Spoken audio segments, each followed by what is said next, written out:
Navigating life after separation or divorce is really challenging, and the most important thing we need to think about is the child.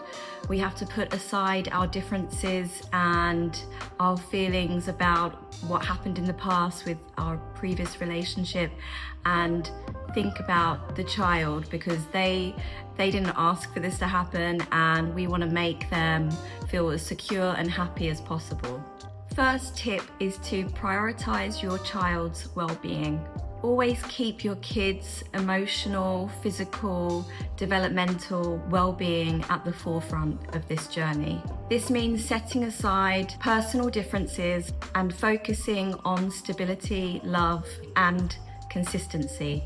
When conflicts arise, ask yourself this question: what's best for my child right now?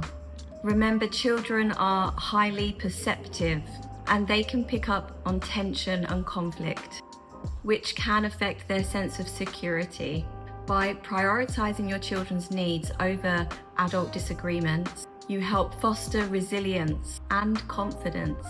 Tip number 2, communicate clearly and respectfully. Use clear, honest, and respectful language. Avoid blame or negative comments about your ex in front of your child. I personally use a shared Google Calendar, so myself and my child's father, we put in the weeks and any important events or work trips where they might be away or I might be away, and we update the calendar regularly with my child's events at school or nursery, so we can plan ahead. We communicate very well. We message and FaceTiming while either myself or my ex has the child, so we have regular contact and communication is good and flowing, because we both want our son to have the best family life and not feel any more distress than he's already felt. So the point of having these shared calendars and open communication is to avoid misunderstandings and reduce stress for everyone involved. Tip number 3, establish consistent routines and expectations. Children thrive on predictability, and specifically young children. So my son is around the age of 6, and we as parents have decided how the routine should be and how it should match. So we make sure that bath time, bedtime, dinner time is pretty much around the same time, so that our son knows where he is. There's consistency to make him feel safe and secure. But it wasn't always like this at the beginning. We had to come together and really talk about what we're doing when our son was at mine or at his, and we made sure that we are following the same routines.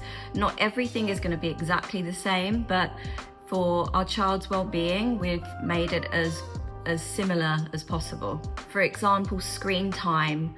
We set a limit of screen time to make sure that this is a balance and that he's not experienced too much at mine or at his.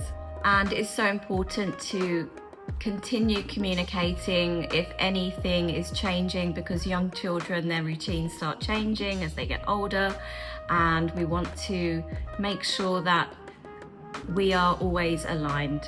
Tip number 4, be flexible and patient. Life is unpredictable. Things come up and plans have to change, like emergencies, work commitment, sickness, and it's key to work around that and be flexible, switch days that you're looking after your child. It's important to approach these changes with patience and understanding. When plans shift, communicate early and consider your child's feelings. Flexibility demonstrates respect and shows your child that they can rely on you even when circumstances change.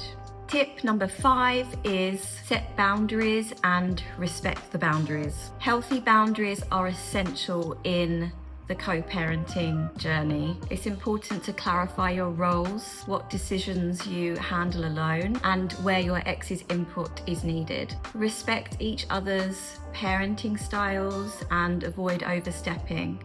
If, for example, the father or mother chooses a different style of discipline, try to understand their reasoning and work towards a unified approach. Respecting boundaries reduces conflicts and builds mutual trust. Tip number 6 is use mediation or counselling when needed.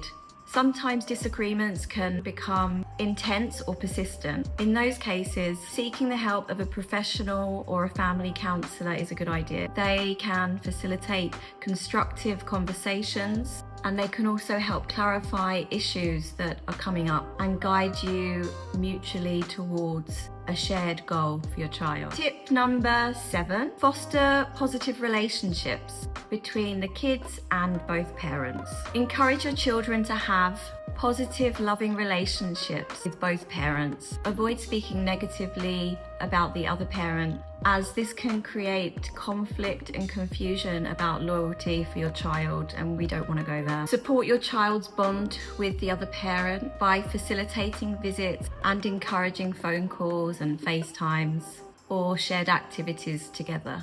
Children are going to feel benefited and really loved when both parents are seen to be getting along, so this is really important. Tip number 8 is practice self-care and emotional management. Co-parenting can be emotionally taxing, so it's really important to take time for yourself, whether it's exercise, hobbies, or simply relaxing. Managing your own stress and emotions allows you to be more patient and a more understanding parent.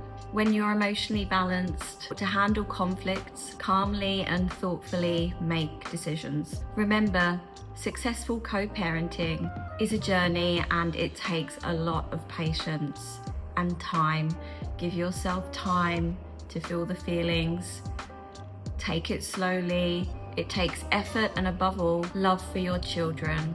It's about creating a cooperative environment where children feel safe and seen and heard, loved and secure by both parents. Thanks for watching, and if you found these tips useful, please like the video, subscribe, and let me know about your experience of co-parenting. I'd love to hear from you. Thanks for watching, and I'll see you in the next one. Bye.